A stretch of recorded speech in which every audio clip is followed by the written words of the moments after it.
Hola, buenos días, estimadas y estimados estudiantes. Hemos llegado a la semana número 7, en la cual, de acuerdo a la planificación, se concluye la primera parte de esta asignatura. Es decir, hemos concluido ya con esta semana el primer parcial de aquellas unidades, de aquellos temas que han sido planificados y expuestos en el sílabo. De esta manera, la próxima semana, de acuerdo al calendario, al horario que esté establecido, tendremos que rendir una evaluación con todos aquellos temas que han sido abordados. Hoy, en esta semana número 7, vamos a abordar el último tema que tiene relación justamente a la unidad número 2, que es de los sistemas políticos y que aborda la representación de los actores políticos y cómo, a partir de esa configuración política, a partir de esa posibilidad que se tiene en el Ecuador de tener una democracia, se configuran las organizaciones políticas, se configuran los movimientos políticos, se configura una ciudadanía que va determinando quiénes, de acuerdo a lo establecido en la ley, de acuerdo a lo establecido en los espacios temporales, tienen que dirigir las instituciones durante un tiempo determinado y, por supuesto, también analizar un modelo económico, un sistema económico que ha sido implementado a partir de la década de los 80, no solamente en nuestro país, sino en el mundo entero, en donde claramente hoy, después de 40 años, tranquilamente podemos iniciar un proceso de análisis, de discusión, de búsqueda de resultados negativos, positivos, frente a la implementación de este modelo neoliberal. Entonces, la clase de hoy se invita a todas y todos ustedes a analizar justamente la representación de los actores políticos y el impacto neoliberal.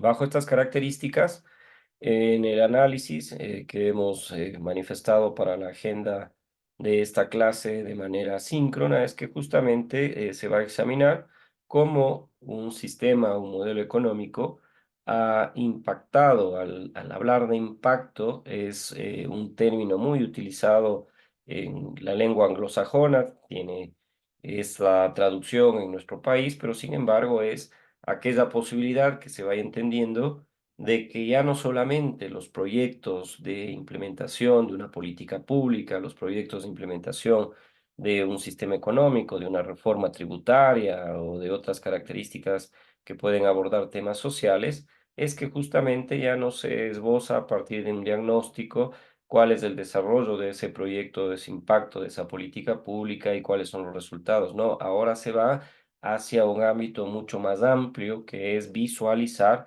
cuánto de aquello que se había planificado en términos de mejoramiento de la calidad de vida de la población en un país, en una provincia, en un cantón, se ha conseguido o no. Entonces acá el laboratorio fue el Ecuador. Acá quienes servimos de conejillos de Indias fuimos los ecuatorianos y se visualiza si en realidad esta necesidad de implementar un modelo que se lo llama neoliberal, porque justamente ustedes tuvieron la posibilidad de realizar actividades autónomas en donde abordaron el liberalismo, el keynesianismo, en definitiva el capitalismo, y ahí se plantean ciertas cuestiones que son recuperadas por el liberalismo y plantea unas nuevas. Es por eso que se habla del neoliberalismo a través de quienes, los actores políticos. Quienes toman decisiones son los actores políticos, quienes consiguen ganar una elección, quienes consiguen un espacio dentro del Ejecutivo, dentro del Legislativo y todas las organizaciones o instituciones que conforman este eh, ámbito del Ecuador y cómo está planificada su organización territorial, política y administrativa, y ahí se abordan cambios en políticas y cómo estos influenciaron, siguen cambiando o no, a la sociedad ecuatoriana. Entonces, bienvenidos en esta clase de la mañana de hoy a analizar la representación de los actores políticos y su impacto neoliberal en el Ecuador. El objetivo es aquel que está planteado en el proyecto de carrera. En el proyecto de carrera se habla de que esta asignatura tiene que conseguir trasladar a los estudiantes hacia un ámbito de análisis de aquellos aspectos inherentes a la sociedad ecuatoriana, analizar los temas de la sociedad ecuatoriana. Tenemos que analizar cómo el Estado y sus instituciones se han configurado, cómo las funciones de este Estado se trasladan eficientemente o no a la concreción de objetivos o resultados que han sido planteados inicialmente.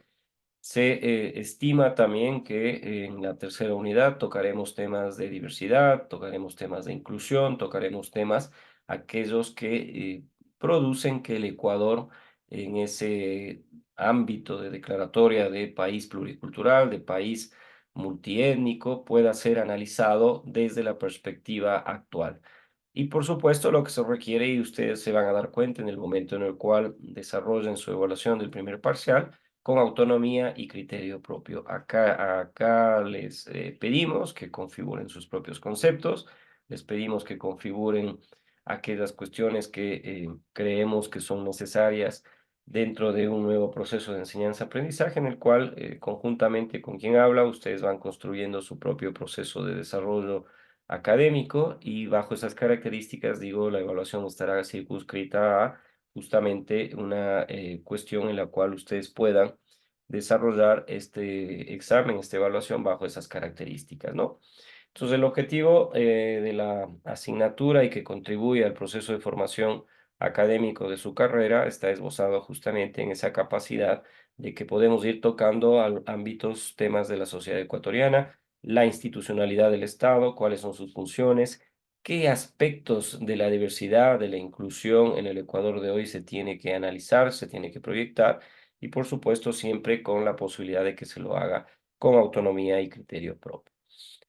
Empezamos con conceptos previos. ¿Y qué concepto previo es el que nosotros debemos conocerlo? Es que el Ecuador, este presidente que acaba de posesionarse hace una semana aproximadamente, es el presidente número 64 desde la creación del Estado ecuatoriano en 1830 en la Constituyente en Riobamba.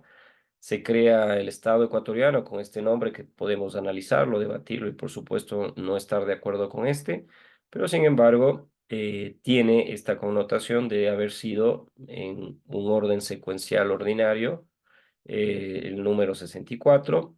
En este retorno a la democracia se habla en Latinoamérica de la tercera ola, es decir, que en Latinoamérica ha tenido procesos históricos en los cuales ha habido la posibilidad de que como república, con esa organización política administrativa a través de provincias, cantones, ha ido eligiendo a sus autoridades en espacios temporales importantes y en otros, lamentablemente ha habido una ruptura de la democracia, han tenido el ejército, es decir, las Fuerzas Armadas que tienen la función dentro de cualquier estado en el mundo de garantizar la seguridad externa e interna a la Policía Nacional, asumir el control del Estado ecuatoriano, ¿no? Entonces, bajo esas características, en el año 78 se regresa a la democracia, se elige al presidente y en esa tercera ola hablamos de que hay unas transformaciones políticas muy significativas, se construye una nueva constitución, es un país de las constituciones, también tenemos aproximadamente 21 o 22 constituciones en el mismo periodo, es decir,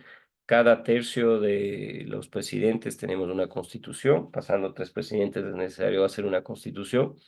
Y estos cambios están, por supuesto, influenciados por un modelo neoliberal. Ya a fines de la década del 70, a inicios del 80, se empieza a hablar de un neoliberalismo. Y este neoliberalismo es planteado justamente, como ustedes han hecho algunas actividades autónomas, alguna investigación en la cual, haciendo un recorrido histórico, de los modelos económicos que se han implementado en la historia de la humanidad, se plantea justamente que el liberalismo, el mercantilismo, como estas dos estructuras que plantean que el mercado sea quien va determinando justamente en términos económicos esas necesidades de la población para que sean solventadas por recursos limitados. Entonces, el liberalismo dice, hay que permitir que sea el mercado quien vaya regulando los factores de producción, los agentes económicos, y de una u otra manera, ante ese ejercicio de que el sistema productivo va a colocar en el mercado todos los recursos, bienes y servicios que requiere la población, estos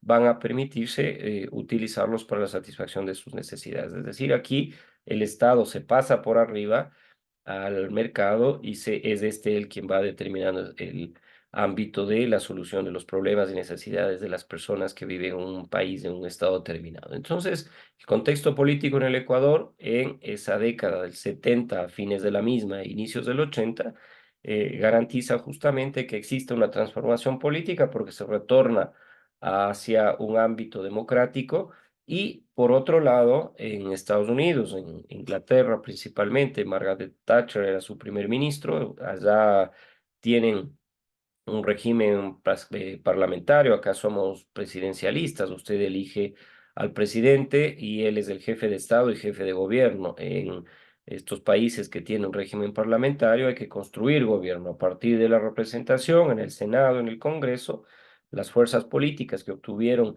el mayor número de votos y si alcanzan el número específico en cada una de estas legislaciones puede conformar gobierno o no. Y a partir de ese gobierno que se convierte en el jefe de Estado. Y el jefe de gobierno existe una figura todavía monárquica allá que tiene algunas actividades y funciones. Entonces, en esa dinámica de un contexto político histórico en la década de los 80, es tanto Estados Unidos como Reino Unido, Inglaterra, quienes plantean justamente la implementación de nuevas estrategias de liberalismo en el mundo.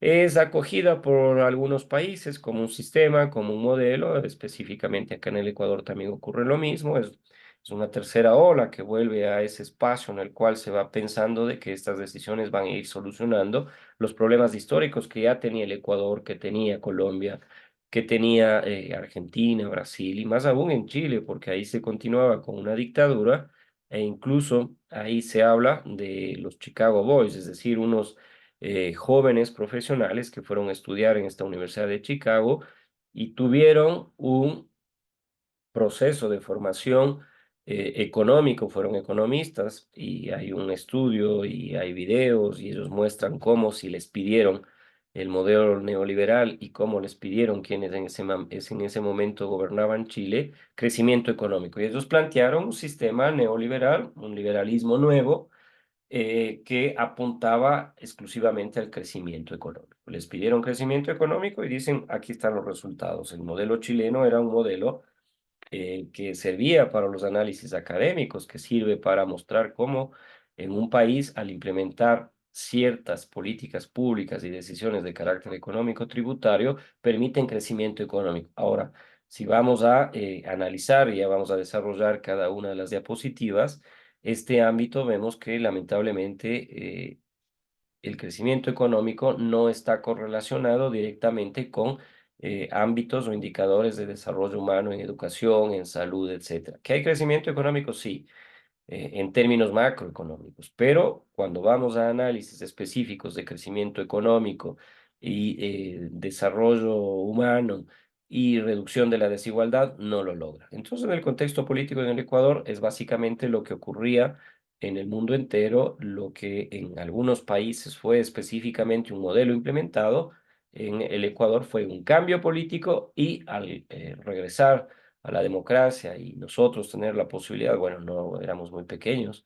pero quienes elegían a sus autoridades no tenían otro camino que seguir este modelo neoliberal.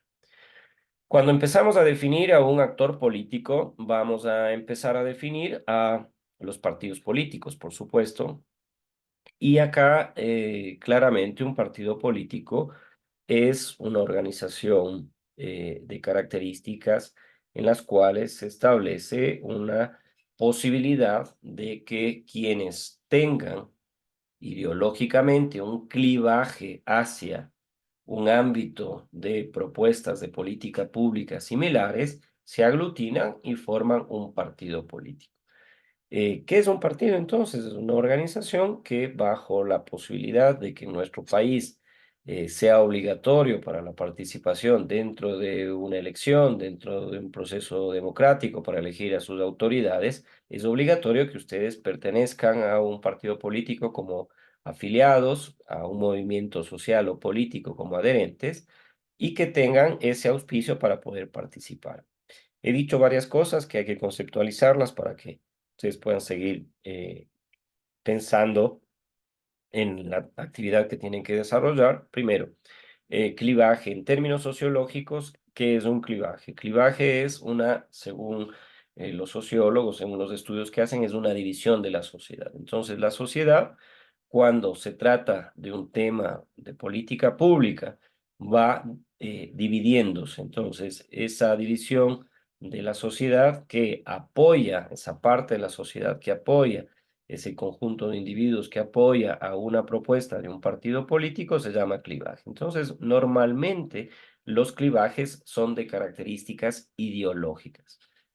Y la más fácil para ejemplificar la ideología es lo que ocurrió, por ejemplo, en la Revolución Francesa, cuando quien dirigía el Parlamento del Pueblo, que así se llamó, porque en Francia ocurrió una revolución, querían ya dejar de ser una monarquía y empiezan quienes manifestaban un proceso dentro de esa revolución de ir pensando cómo se organiza el nuevo país, cómo se organiza el Estado, cuáles son las instituciones que deben conformarla, cuáles son los procesos para que el pueblo, porque querían pasar a una democracia, no se pensaba todavía cuál era el mecanismo, pero sí habían propuestas, ideas de qué es lo que se tiene que hacer con ese nuevo Estado. Emergen quien dirigía el Parlamento, digo yo, y se encontraban a la izquierda del presidente de ese Parlamento del pueblo, se empezaron a llamar de izquierda, claro, están a la izquierda, y progresistas, porque ellos eran quienes planteaban cuestiones distintas a las que anteriormente en Francia ocurrían, es decir, eran progresistas, se planteaban cuestiones de que sea el pueblo quien elija a sus autoridades, que sean cuestiones de que la riqueza sea distribuida de otra manera, es decir, ya empezar a pensar en un estado de bienestar. Recuerden ustedes que en el siglo XVIII y XVII era un sistema feudal tardío, es decir, ya empezaba a pasarse de ese sistema feudal hacia un mercantilismo, hacia un liberalismo, ya las bases de un proceso industrial que posteriormente provocó el capitalismo, ¿no? Entonces, ya empiezan a ocurrir estas circunstancias en las cuales se debate qué es lo que se tiene que hacer y quienes estaban a la izquierda de quien presidía el Parlamento, como una historia que se cuenta para saber por qué en la izquierda, cuando hablamos de ideología y partidos políticos que supuestamente son de esa línea ideológica, son aquellos que son progresistas, es decir, cambios estructurales a la configuración de un Estado, cambios estructurales en la política pública, etcétera. Y quienes están a la derecha eran más conservadores, es decir, mantenían una postura de que algunas cuestiones dentro de ese régimen monárquico había que continuar siguiéndolo, había que continuar manteniéndolo. Entonces, bajo estas características, es muy fácil ahora, Sartori, un politólogo, filósofo y muchos otros hablan justamente de la cuestión de los sistemas de partidos políticos y cómo ideológicamente ellos se van aglutinando. Entonces, en la izquierda se va diciendo de que normalmente son partidos que plantean cuestiones estructurales progresistas y en la derecha los conservadores, es decir, quienes quieren mantener cuestiones actuales del Estado sin mayor modificación. Y en el centro, por supuesto, están los partidos políticos que plantean cuestiones en ocasiones progresistas, en ocasiones conservadoras, y es muy fácil estar en el centro porque puede moverse de un lado al otro, ¿no? Entonces, los actores políticos en Ecuador también tuvieron esa influencia histórica internacional. Se van configurando partidos de izquierda, se van configurando partidos de derecha, se van configurando movimientos sociales que tienen un clivaje étnico, por ejemplo. Y cuando hablamos de un clivaje étnico, estamos diciendo de que hay una subdivisión dentro de la población ecuatoriana que tiene raíces indígenas, por ejemplo, pueblos y nacionalidades indígenas que tenían su movimiento social aglutinado, llámese CONAIE, llámese Corronari, llámese en organizaciones provinciales en el país, y ellos ven la necesidad, estas organizaciones digo, ven la necesidad de crear su propio movimiento social articulado, circunscrito justamente a ese clivaje, a esa división social y traslada todas las propuestas, necesidades, requerimientos que tienen los pueblos y nacionalidades indígenas en nuestro país. Hay partidos tradicionales, por supuesto, que históricamente han sobrevivido, un partido de derecha en aquel momento que alcanzó en el 84 la presidencia, el Partido Social Cristiano, en el 88 Izquierda Democrática, y así ha ido interactuando la política ecuatoriana con partidos que lamentablemente hoy tiene una connotación de acuerdo a la ley que es muy fácil crear una organización política. Y digo muy fácil porque de acuerdo a la norma ustedes quieren ser candidatos en su provincia, en su cantón, y lo único que requieren es que se instrumentalice un conjunto de firmas que sea ese porcentaje del padrón en cada una de las provincias o cantones donde ustedes quieren participar y crear su partido. eh, Recogen las firmas, las presentan y está garantizado un partido. Por eso se llaman organizaciones políticas o partidos cartel, que lo único que sirven es como instrumento para que se pueda candidatizar a algún actor político. Entonces, los actores políticos, tanto partidos políticos, movimientos sociales, líderes, los líderes acá son aquellos que van atravesando la política ecuatoriana desde la historia republicana y antes de aquello, aquí es un país, una tierra de líderes, es decir, que van apareciendo cada cierto tiempo un líder regional, un líder provincial y que va marcando el rumbo que tiene que seguir la política en cada uno de los momentos históricos. Y los organismos internacionales, por supuesto, es un actor político importante porque tiene claramente interés de que en el Ecuador, dada la circunstancia de sus recursos naturales, dada la circunstancia de que es un aliado en el momento en el cual se requieran alguno de estos recursos, influye en la política nacional de una u otra manera. Entonces, la interacción entre partidos políticos, movimientos sociales, entre los líderes, sus intereses y los organismos internacionales son los que van marcando, perdón, la analogía y el término, la cancha de la política y la democracia desde 1830 en nuestro país. Esta interacción que tienen los partidos políticos, los movimientos sociales, los líderes y los organismos internacionales son los que van determinando justamente esta posibilidad de entender cómo la dinámica en nuestro país ha tenido en ciertos momentos un fortalecimiento y en otros, por supuesto, lamentables. Desde 1996 hasta el 2006 tuvimos 8 presidentes cuando en realidad debería haberse sostenido un proceso de estabilidad democrática. Cuando hablamos de ideologías neoliberales, estamos hablando de aquellas ideologías, aquella política pública, aquellas propuestas económicas que han atravesado la política ecuatoriana. ¿Y qué es lo que manifiesta una ideología liberal nueva o nueva liberal o neoliberal si quieren? Se plantea en el diagnóstico que se hacía ya en la década de los 80 de que los estados en el mundo han crecido. Y claro, es normal, en un estado de bienestar, el estado crece en función de las necesidades que tiene el pueblo ecuatoriano, colombiano, inglés, estadounidense y otros. Siempre les pongo el ejemplo de que la economía, y así nació etimológicamente en Grecia, como aquella administración del hogar. Y el Estado es nuestro hogar. En nuestro hogar, en nuestra familia, tenemos, si ustedes no son padres, tienen sus padres y ustedes como hijos tienen un sinnúmero de necesidades y así se lo tiene que ver al Estado. El Estado entonces, bajo esa característica, creció para solventar las necesidades que tiene su pueblo, que tienen sus hijos y crea instituciones para poder atenderlas. Al hacerlas, por supuesto, se van creando nuevas instituciones y nuevos funcionarios públicos que atiendan esas necesidades. Y el neoliberalismo dice, no, ha crecido tanto el Estado en el mundo que vemos que ya está haciendo competencia este Estado frente a la necesidad de que sea el sector privado el que vaya creciendo, el mercado el que crezca, para que se genere crecimiento económico, porque somos más eficientes en el ámbito privado para poder atender las necesidades de la población. Entonces debemos plantearnos un proceso en el cual deje el Estado estas funciones, deje el Estado esta responsabilidad en manos de eficientes empresas, industrias de características privadas. Entonces ahí volvemos, recuerden ustedes, cuando analizábamos los modelos económicos y su evolución a un modelo en el cual, y hay que analizarlo así también, una disputa ideológica, política y económica en el mundo, porque se hablaba de una guerra fría después de la Segunda Guerra Mundial, porque eran dos proyectos políticos económicos: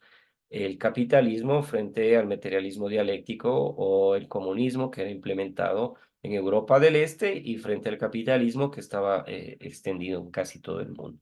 Entonces, como el Estado comunitario, marxista o comunista, era un Estado que planificaba las necesidades de la población, planificaba los recursos que necesitaba para producir los bienes y servicios para su población, pero lo hacía con una distribución equitativa. Es decir, todos aquellos que vivían bajo esos estados regidos por una planificación estatal sabían que el día de mañana el salario que ellos perciben como docentes universitarios era el mismo salario que percibía un docente universitario en todo ese estado.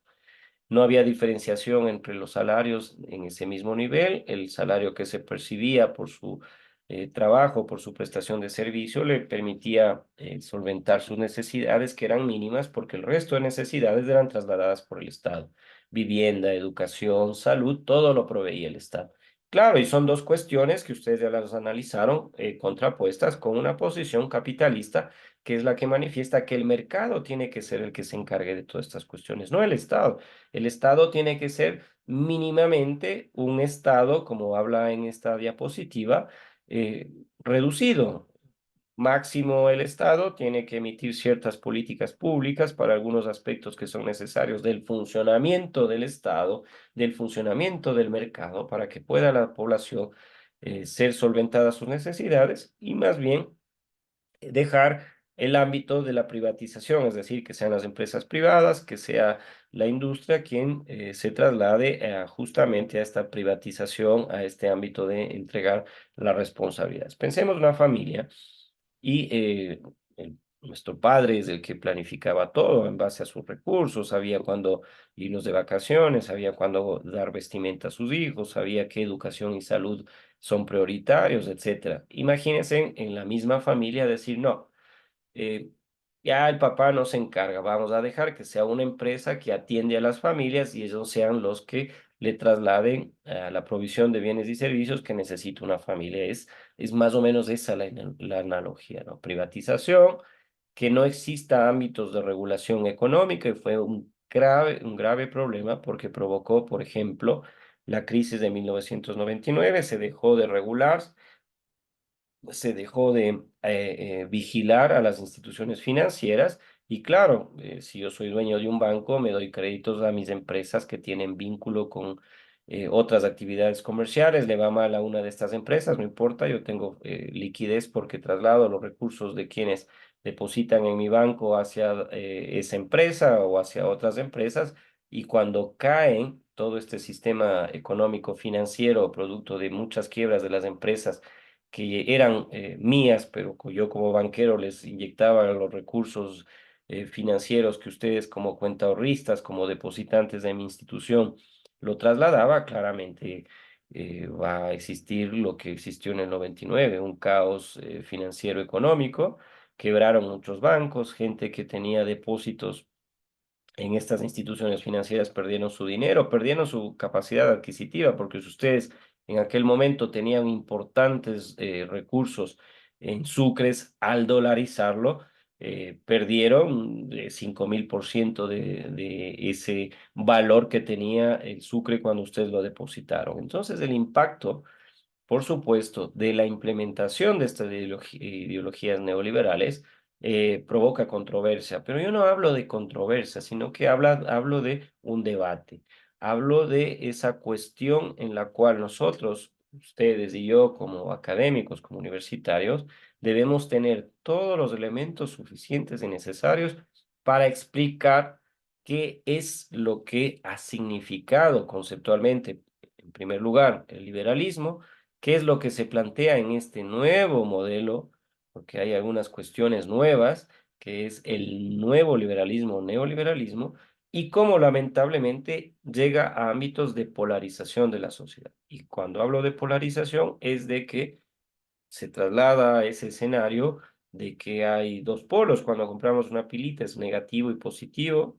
Asimismo, la polarización habla de que hay dos posiciones contrapuestas, opositoras, de que claramente algunos pensadores, ciudadanos y sobre todo la empresa privada que tiene los factores de producción. Si ustedes tienen tierra, si ustedes tienen capital, si ustedes tienen tecnología, si tienen cualquiera de los factores de producción, claro, van a querer que su negocio prospere. ¿Y cómo es el camino que se piensa desde el neoliberalismo? Es que van a tener mayor posibilidad de introducirse en cuestiones que son actualmente funciones del Estado para que mi empresa pueda incorporarse a ese ámbito, ¿no? Entonces, acá no es controversia, pero hay un debate, hay una disputa ideológica, hay una disputa conceptual, hay una disputa política, hay una disputa de propuestas económicas y la sociedad está de por medio, articulándose a uno u otro de estos pensamientos. Ustedes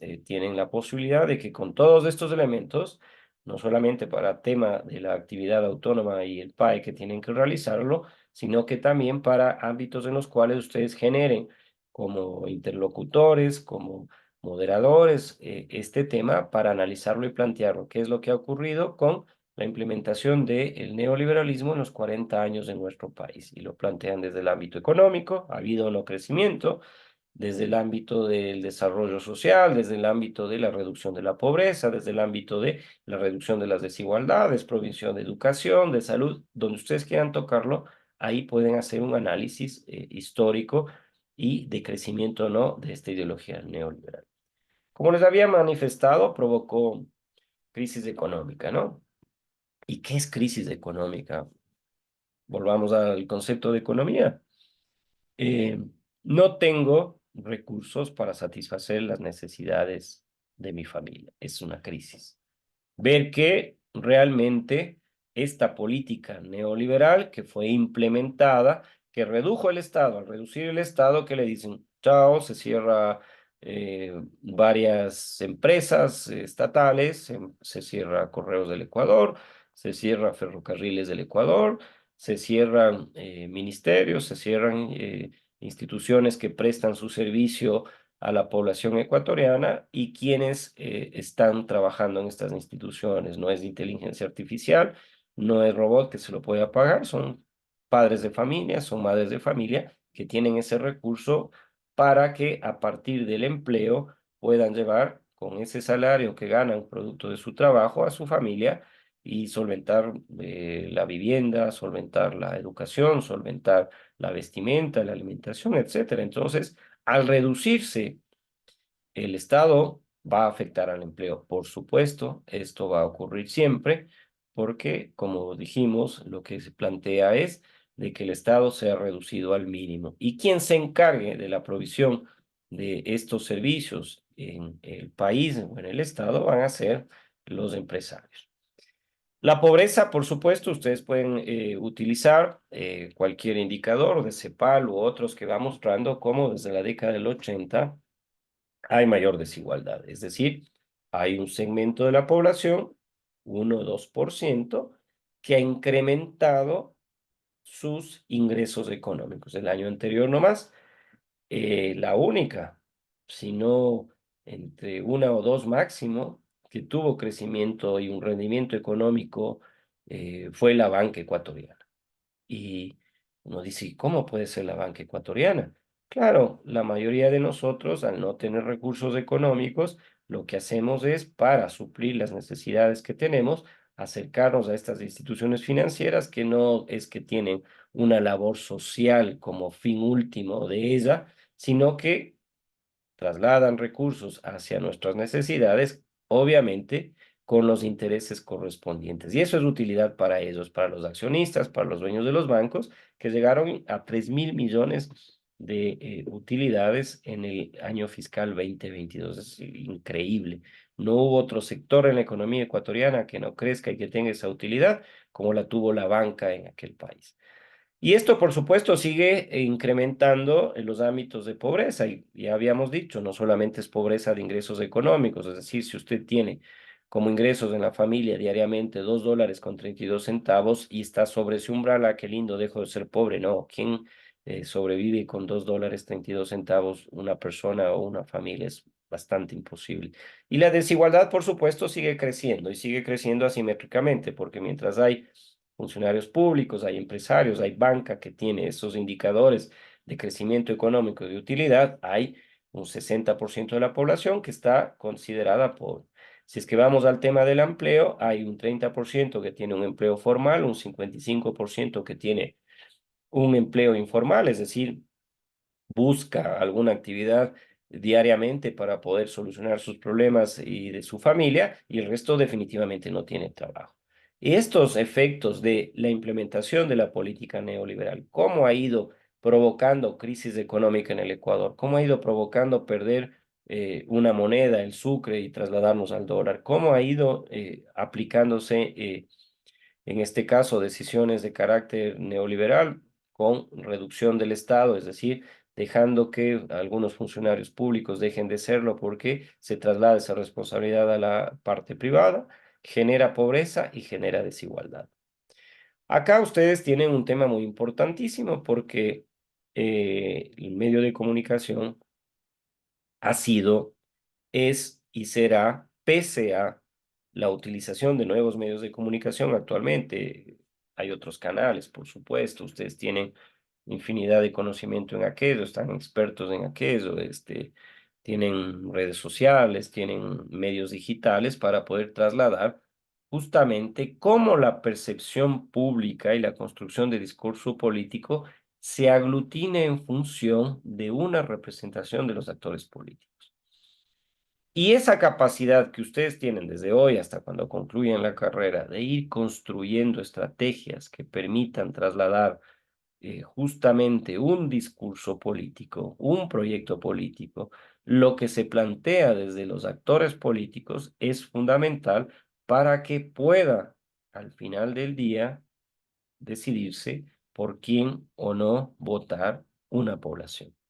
Vean ustedes la estrategia, y podemos analizarlo en alguna clase, la estrategia política y de marketing político que tuvo el actual presidente de la República. Me disculpa, por favor, alguien si le escuchó, pero yo no le escuché, que visitaba frecuentemente los medios de comunicación televisivos, radiales, no le escuché como era habitual. A lo mejor tengo más edad que ustedes y he estado habituado a estar en una plaza acá en la ciudad de Guaranda o en la provincia de Bolívar, escuchando a un candidato a la presidencia, emitiendo un discurso que plantea las cuestiones que quiere que se implementen en el caso de ganar la presidencia, obviamente con ese poder de convocatoria, con ese poder de oratoria y de convencimiento a las masas. Hoy no lo he escuchado. No se escuchó claramente qué es lo que se plantea, más allá del debate, cuestiones inherentes a básicamente temas específicos, pero no al manejo del Estado, y más bien la estrategia comunicacional que se utilizó es una figura de cartón. Y acá ustedes, claro, tienen que ir pensando también cómo el día de mañana, si es que se les aborda para ser asesores comunicacionales de un actor político, para participar en un proceso electoral, hay que buscar ahora esos nuevos escenarios que nos trasladan para que veamos cómo llegar a ser una imagen de una candidatura que arrastre a la ciudadanía, al pueblo, a una votación. Entonces, el medio de comunicación es ese canal, es ese vínculo, es hacia dónde nosotros podemos ir orientando nuestro discurso político para que la percepción pública de que el día de mañana ellos van a ser los que terminan votando, van a terminar decidiendo por quién votar, es fundamental en la representación de los actores políticos. Y para eso ustedes están educando, para eso ustedes están estudiando, para eso están ustedes visualizando todos estos temas de realidad nacional, porque el día de mañana aquel análisis histórico, aquel análisis de la representación de los actores políticos y como modelos, por ejemplo, de carácter económico neoliberal, afecta o no a la población ecuatoriana para que se oriente ese discurso. Entonces, fundamental el medio de comunicación y cómo su desempeño es crucial en la representación de estos actores políticos, cómo influyen en la percepción pública y cómo se construyen los discursos políticos.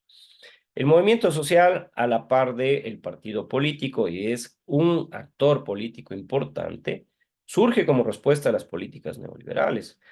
¿Y surge por qué? Porque alguien tiene que reclamar que el Estado se está achicando, alguien tiene que reclamar que la pobreza se está incrementando, alguien tiene que reclamar porque estamos demandando que se reduzcan las desigualdades de los pueblos y nacionalidades indígenas y más bien estamos viendo que se están acrecentando. Estamos viendo de que, por ejemplo, los movimientos indígenas son importantes en la lucha de confrontar esas decisiones que van tomándose desde el ámbito neoliberal. Imagínense ustedes si no tuviéramos a los movimientos sociales en nuestro país, tranquilamente el modelo neoliberal hubiese acabado con este país, hubiese terminado con aquello que al menos se habla de un proceso de superación de la pobreza, de la desigualdad, de la desnutrición. Hubiesen eliminado claramente por ejemplo, los subsidios a los combustibles, por ejemplo, la atención a salud pública, por ejemplo, esta educación pública se hubiese eliminado, es decir, todo aquello que plantea el neoliberalismo, el único contrapeso que ha tenido acá en Perú, en Bolivia, en estos países en los cuales hay movimientos sociales importantes, es el movimiento, por ejemplo, indígena, el movimiento universitario, es el movimiento de maestros, son aquellos movimientos que forman parte de un conglomerado que cree que hay que resistir a estas propuestas que plantea el liberalismo porque es necesario que el Estado siga creyendo que es él el responsable de la salud pública. Hay que seguirle diciendo al Estado que él es el responsable de la educación en todos sus niveles.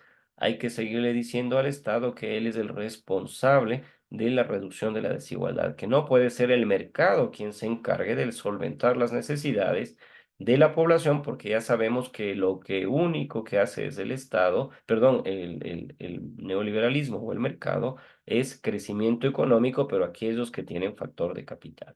Entonces, esta participación dentro de los actores políticos como elemento fundamental en el movimiento social, sí ha sido importante ese contrapeso que ha tenido para el panorama político ecuatoriano. Otro tema que hay que hablar en la representación de los actores políticos del impacto neoliberal es justamente aquello que todos los días ustedes escuchan en los medios de comunicación, que lamentablemente nos avergüenzan a unos y otros, que es de la corrupción política, perdón. Y esto tiene que ver porque es un tema recurrente en la representación de los actores políticos. Ustedes votan en la provincia en la cual viven, votan en la ciudad en la cual viven, votan en la parroquia en la cual viven. Si es que tienen una organización comunitaria, nos organizamos y decidimos que un presidente de la comunidad sea quien nos represente durante un tiempo determinado. Y eso es importante porque la representación permite una participación y lo que se hace es trasladar justamente esa responsabilidad a ese alcalde, a ese prefecto, a ese asambleísta, a ese presidente del GAT parroquial, a ese concejal, para que vaya y trabaje a nuestro nombre en función de aquello que había dicho que iba a hacer. Pero vemos que lamentablemente, y es un proceso histórico, la corrupción existe, y no solamente existe dentro de la representación de los actores políticos, porque genera una desconfianza, genera un malestar, y se plantea la corrupción no solamente en la apropiación de los recursos que son públicos, que son de todos los ecuatorianos, que son de los bolivarenses, guarateños, por poner el ejemplo, sino que la corrupción política también tiene que ver con esa imposibilidad de mantenerse coherente a aquello que en un momento de un proceso electoral se había planteado. Entonces, no es solamente corrupto aquel que llega a ser asambleísta y para su voto consigue recursos económicos para cambiar su decisión, sino que también aquel que cuando se planteó ser alcalde, ser prefecto, ser representante nuestro, se desvía de aquello que nosotros creímos en él que iba a realizarlo. Entonces, la corrupción exclusivamente política tiene que ver con un tema recurrente de una representación que genera desconfianza, una representación que genera malestar, una manifestación que lamentablemente provoca que muchas personas tengan como sinónimo la política con ámbitos justamente desligados con el honor, el valor, la ética y la moral, ¿no? ¿Qué desafíos y qué perspectivas tenemos dentro de la representación de los actores políticos y de su impacto neoliberal? El análisis de la representación de los actores políticos, del impacto neoliberal, nos plantea, como les he manifestado, muchos desafíos y aristas, es decir, perspectivas para el futuro político y social del país. ¿Qué es lo que necesitamos? Primero, para plantearnos los desafíos, enfocarnos a un ámbito a partir del diagnóstico.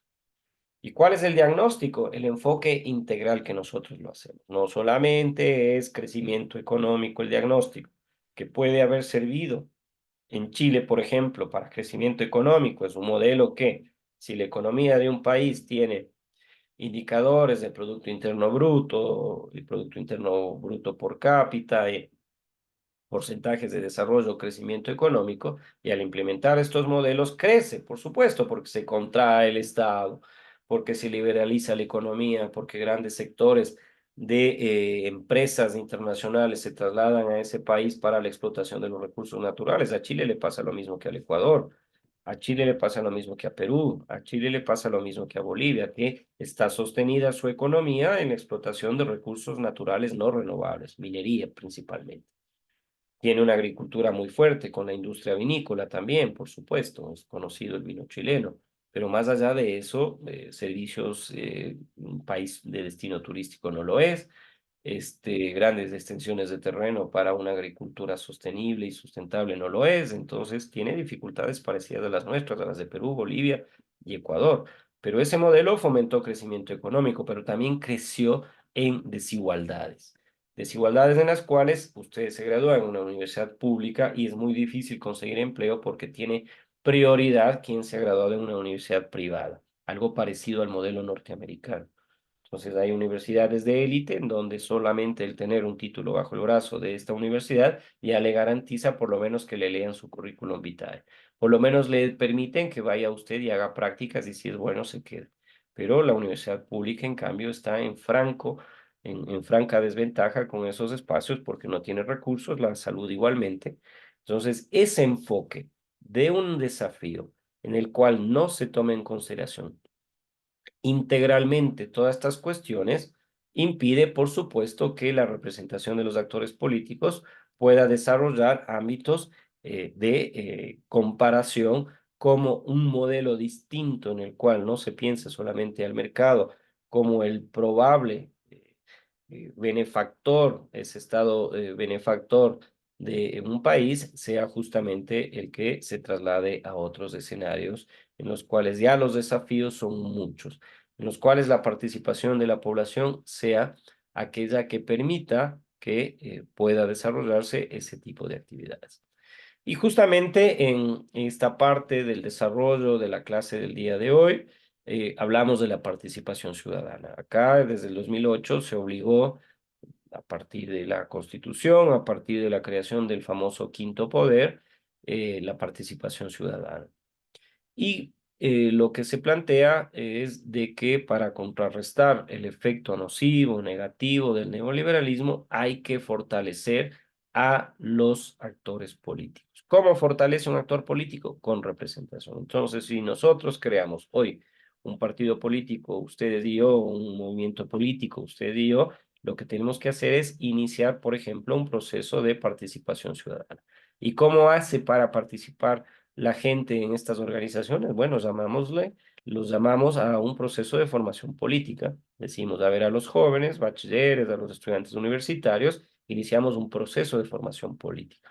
No solamente ideológica, diciendo qué es lo que nosotros planteamos para el desarrollo de un país, de una provincia, sino que también les damos otros instrumentos de la administración pública que son requeridos: el ámbito legal, el ámbito procedimental financiero, de planificación y otros, y así va a tener discurso con qué confrontar el día de mañana. Y eso es lo que ustedes también están haciendo en este momento, están capacitándose están formándose, están creando toda una estructura, un conocimiento que el día de mañana tranquilamente pueden subirse a una tarima, dar un discurso a favor del neoliberalismo, si así lo creen, o en contra del neoliberalismo, si así lo quieren. Pero la participación ciudadana es fundamental, es un elemento fundamental en una democracia como la nuestra para fortalecer justamente esa representación.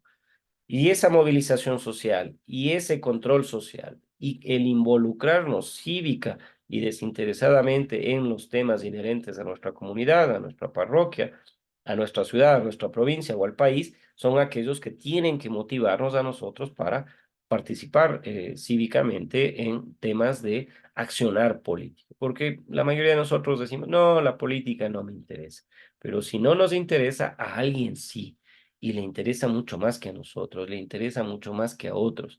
Y como él es el que está fortaleciendo su partido, es que está fortaleciendo su movimiento, está trayendo gente que piensa igual que él, el día de mañana nosotros pensamos distinto a él, queremos confrontar en un ámbito electoral político y nos van a ganar y por goleada, porque no hemos podido movilizar socialmente ni involucrar cívicamente en aspectos clave a otra población que probablemente piensa con nosotros pero ya nos ganaron en el tiempo.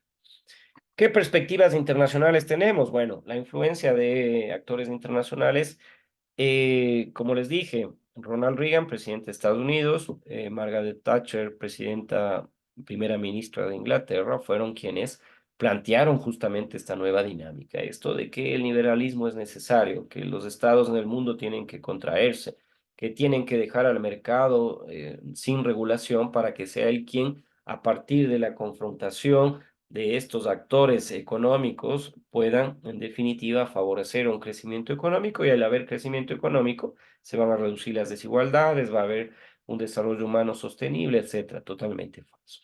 Entonces, la influencia de estos actores internacionales, tanto aquellos que lo plantearon como quienes están en contra, impactaron la dinámica en Ecuador. Entonces, se fueron aglutinando en función de quienes estaban a favor, quienes estaban en contra, y como dije, siempre los del centro están moviéndose en función de sus intereses, y estas alianzas con actores internacionales y estas alianzas con actores que estaban a favor o en contra fueron determinando la política en nuestro país. ¿Qué termina de inclinar la balanza? La caída del muro de Berlín, el derrumbe de la Unión Soviética como un modelo de Estado articulado a el marxismo, comunismo o el materialismo dialéctico. Imagínense ustedes la otra cara de la moneda, que hubiera caído Estados Unidos en su modelo capitalista, hubiera dicho, vean, el mercado es lo peor que existe, así que yo creo que los estados deben ser planificados, deben ser planteados como los plantea el comunismo, es decir, que existe una planificación central, que todos los actores de una sociedad, de un estado, de un país tengan la posibilidad de salud, de educación gratuita, que tengan la posibilidad de conseguir un empleo, de que las necesidades sean solventadas igualitariamente por el Estado, hubiese sido otra cosa, ¿no? Pero así se dio en una perspectiva internacional el desarrollo de la historia. Esto queda para el análisis de ustedes. No estoy diciendo que estoy a favor o en contra de uno u otro, pero estamos poniendo estos temas dentro de un ámbito académico y en decir que acá en Ecuador, en otros países latinoamericanos, en el mundo, existió una influencia de actores internacionales, tanto a favor como en contra del neoliberalismo. Y esto impactó la dinámica política, la dinámica económica, la conformación y la correlación de estas fuerzas y, por supuesto, las alianzas y conflictos con otros países fueron relevantes en este análisis. Países que se declararon frontalmente neoliberales, Chile, por ejemplo, Tratado de Libre Comercio con Chile. Todo lo que ingresaba de Chile a estos países, por supuesto que les beneficiaba sin aranceles. Y Estados Unidos y otros que firmaron estos tratados, claramente también enviándoles sus productos y sus bienes, ¿no? Hay que formarnos en educación política, sí, porque la promoción de la educación política es vital y esto nos permite comprender la representación de actores políticos, el impacto neoliberal y los temas que se están tratando. Si no estamos educados políticamente, ¿cómo ustedes van a ser comunicadores mañana? Probablemente ya lo son.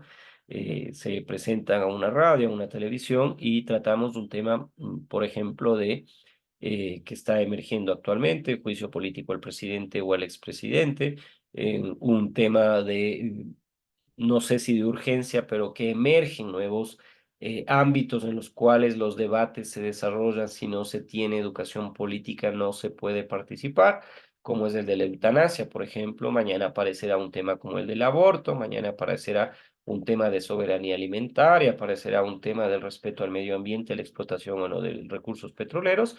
Y si nosotros no tenemos educación política, es decir, todos los elementos necesarios que nos permitan comprender cómo los actores políticos configuran una representación, cómo los actores políticos históricamente han confrontado o han viabilizado la implementación de políticas neoliberales. Lamentablemente, este conocimiento crítico y la conciencia cívica se verán dejados de lado frente a que otros sí se educan políticamente y, por supuesto, tienen los recursos para hacerlo.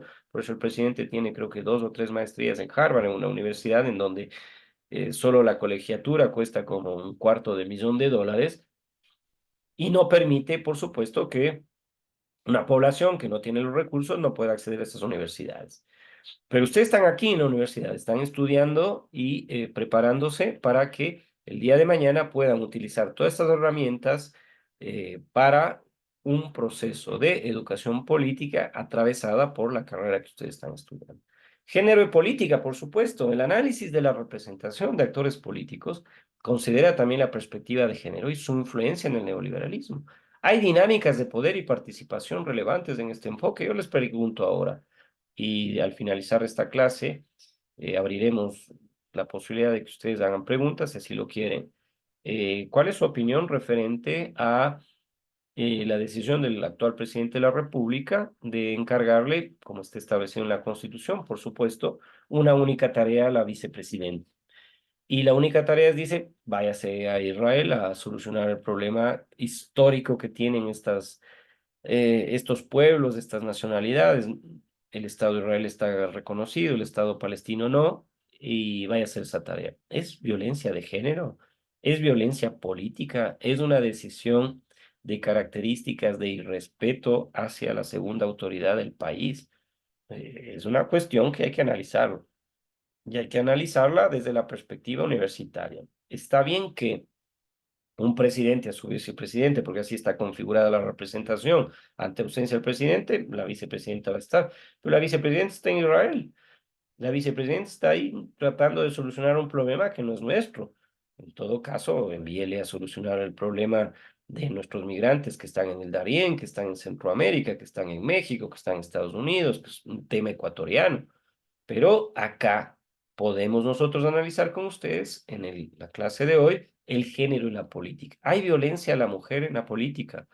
Como está establecida la norma, es obligación en una lista tener el 50% de mujeres participando en esta lista por política pública. Es una acción afirmativa, es decir, como la mujer no era tomada en cuenta históricamente en la política, en procesos democráticos, hoy es obligatorio. ¿Está bien pensado o no? No importa, pero ya está establecida la norma de esta acción afirmativa. Pero ayuda a una dinámica de poder y participación relevante de la mujer dentro de la política, o solamente es por esta situación coyuntural de que es obligatorio. Y cuando llegan al poder realmente pueden ejercerla, realmente son escuchadas. Entonces, eso es importante que ustedes lo analicen también en la representación de los actores políticos. Y el impacto en la sociedad, por supuesto, el impacto de un modelo económico neoliberal tuvo una representación significativa en la sociedad. Ya les he dicho, económicamente perdimos una moneda, el sucre, la dinámica social cambió, hay un porcentaje importantísimo de pobres en el país, más aún acá en nuestra provincia de Bolívar. Culturalmente, claro, siempre está articulada la cuestión social, económica, a la cultura. Quienes tengan acceso a la cultura normalmente son aquellos que tienen mayor capacidad de poder, pero ni tanto, porque vean ustedes las manifestaciones culturales que nuestros pueblos y nacionalidades, acá en Guaranda, en Latacún, en otras ciudades, tienen una manifestación cultural importante. La ética en la política, ay, la ética en política es un aspecto fundamental. Y acá podemos iniciar con ustedes un análisis, un debate en qué es la ética, ¿no? Entonces, acá viene circunscrito a la moral. La moral son este conjunto de costumbres, de valores que tienen individualmente o colectivamente las sociedades que muestran quiénes somos. En Ecuador es inmoral, por ejemplo, que se pueda tener un tipo de costumbre que en Afganistán sea inmoral, por supuesto. Acá las mujeres no necesitan utilizar un velo. Es así, en los países musulmanes tienen que usar un velo. Es una costumbre histórica religiosa que determina el comportamiento humano en una determinada región, una determinada situación. Y la ética está justamente articulada a esos valores, está articulada a un conjunto de normas que van diciéndonos cuál debería ser el comportamiento adecuado de un profesor, por ejemplo, cuál debería ser el comportamiento adecuado de un político, cuál debería ser el comportamiento adecuado, normal y que no deba tener sanciones de una autoridad.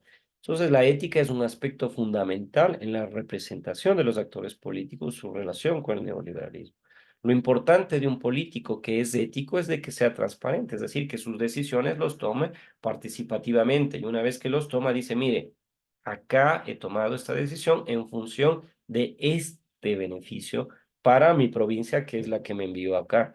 Con responsabilidad, por supuesto, porque sabe que su voto, porque sabe que su accionar, porque sabe que su comportamiento va a tener probablemente a futuro seguidores que emulen esa característica ética o antiética. Y la integridad, por supuesto, es un valor esencial en este contexto. Si yo soy representante de la provincia de Bolívar y de un partido político, debo mantenerme orgánicamente en esta organización política. Entonces, la ética en la política, creo yo que es fundamental que se recupere, perdón, esos espacios en los cuales tiene que ser una condición sine qua non para poder ser político, ser ético.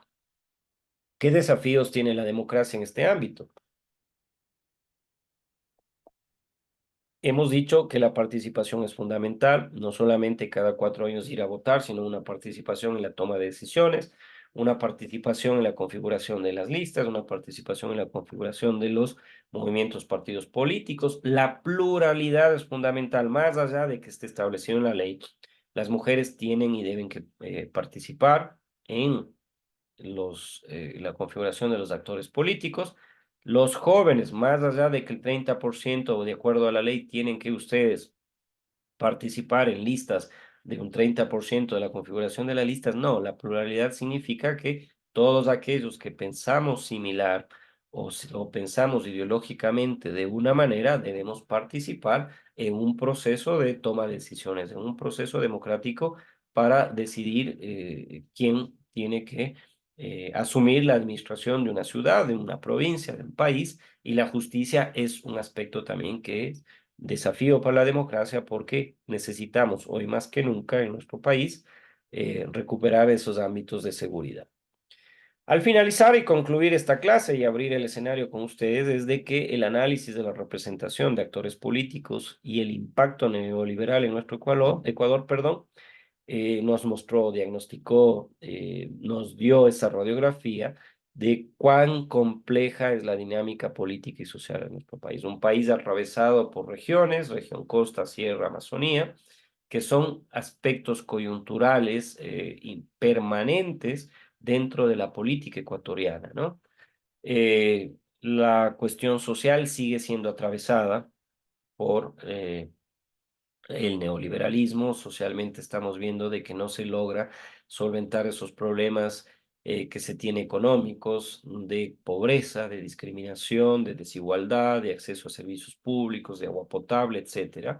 Entonces acá la conclusión es de que pensemos a los actores políticos como un eje importante no solamente para revertir el impacto que tuvo el neoliberalismo en nuestro país, sino que también para que algunos problemas estructurales que venimos atravesando sean abordados, sean solucionados y los nuevos desafíos que están apareciendo. Entonces, este es el ámbito en el cual el tema de la representación de los actores políticos y el impacto neoliberal fue planteado en esta mañana.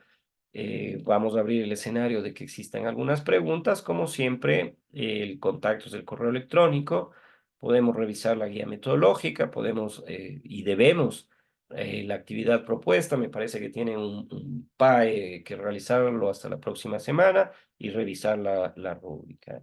Muchas gracias. Dicho esto, dejar de compartir. Abro el escenario para que puedan ustedes hacer alguna pregunta, alguna cuestión que quieran tocarlo en esta mañana. Por favor. ¿Alguna pregunta? ¿Ninguna? Ricardo, buen día. ¿Cómo está? Por favor.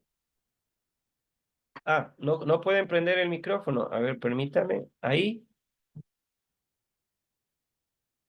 Ricardo, buenos días. Le escuchamos. Buenos días, licenciado. ¿Cómo está? Una, una preguntita.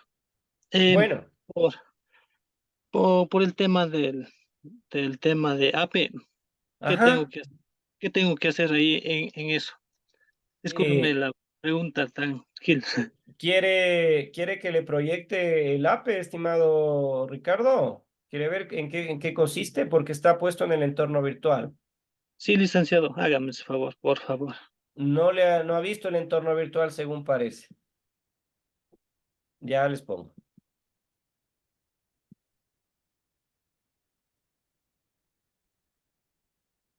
A ver, compartir pantalla y aquí está.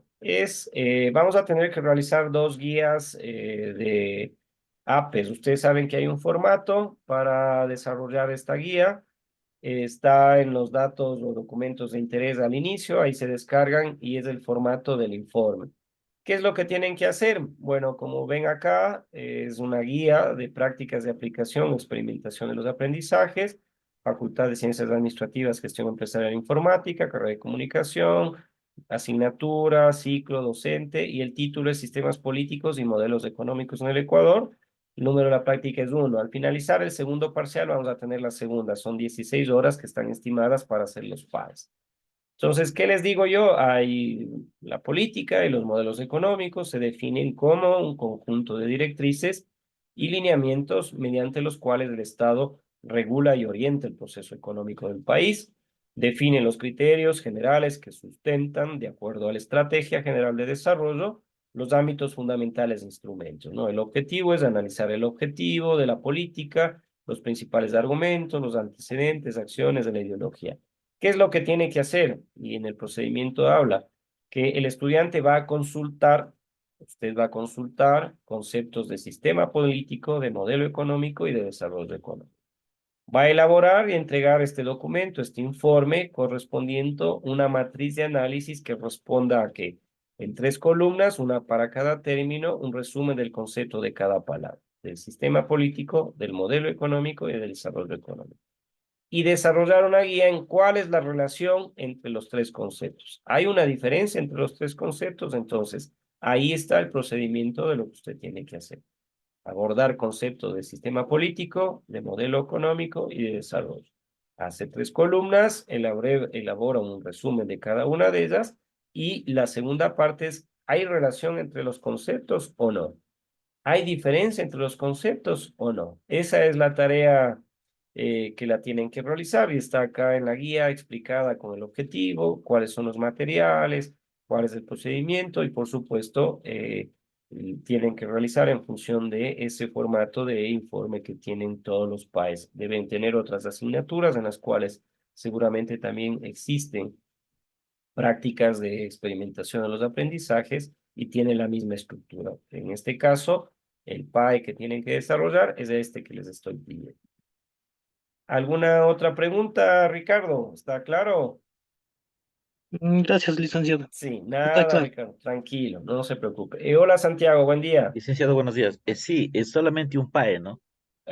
Sí, Solo para un este PAE. parcial uno, no se preocupen. He querido aglutinar el mayor número de horas para que no tengan que hacer 4 PAEs, por ejemplo. Entonces he dicho, a ver, un PAE al finalizar el primer parcial y un PAE al finalizar el segundo parcial, porque es una nota que tengo que nutrirla yo en la matriz de calificaciones para los dos parciales. Sí, sin problema, Santiago. Este es el primer PAE, el único del primer parcial y habrá uno al finalizar la semana 16. Fabricio, buen día.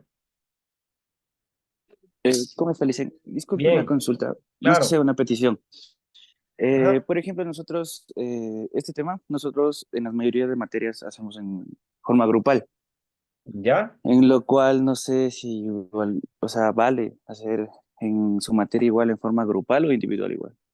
No hay problema, Fabricio. Usted quiere hacerlo en grupo, hagámoslo máximo de 3 personas. Aquellos que Ok, quieren hacerlo individual, lo hacen individual.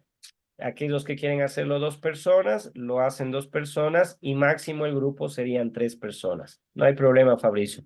Una ok, recomendación, ojo, de aquí hasta que terminen la carrera, por más de que hagan las actividades de manera grupal, súbanla individualmente. ajá, sí. Yo hago el informe, ¿no es cierto, Fabricio? Ujú, Y pongo Fabricio Cuenca, Santiago López y Luis Chacón. Pongo el ejemplo y mil disculpas de utilizar los nombres de ustedes, pero subo individualmente al entorno virtual, ujú. porque Sí, es la evidencia de que ustedes hicieron. A veces nos confundimos los profesores y vemos que Santiago no lo subió, por ejemplo. Y sí, Fabricio y Luis, entonces Santiago queda sin evaluación, pese a que consta el nombre de él en las actividades que fueron subidas por los otros 2 compañeros, siempre la evidencia es importante de carácter individual, más allá de que lo hagan en grupo. Sin problema, hasta 3 personas lo pueden hacer en el grupo, 2 personas o individualmente, no hay ningún problema. Sí, no hay problema, ok. Fabricio. Muchas gracias, Liz. Nada, Fabricio. ¿Alguien más? Licenciado, disculpe otra Mande, vez. Santiago. De gánale Tal nombre, vez, no ve. docente, tal vez el examen, ¿cuántas preguntas? Más o menos la temática, ¿cómo Eh, sería? bueno, todas las preguntas que he venido haciéndolas en estas 7 semanas son las que están en el examen. Creo que hice una base de datos de 50, 60 preguntas, pero no se asusten, las 60, 50 no las van a rendir, sino que el sistema, el entorno virtual, al tener esta base de datos, yo le configuro para que aleatoriamente quedemos en 10. Las agarre de la base de datos de 50 60 preguntas, tome 10. Entonces, ahí de verdadero y falso dirá el sistema económico neoliberal plantea que el Estado esté planificado por él, todos los actores económicos. Falso, clarito, ¿no es cierto? Entonces pone falso. Opción múltiple, ponemos conceptos de sistemas económicos, agroexportación, sustitución de importaciones y otros, y ustedes van escogiendo del listado. De esa característica es la evaluación.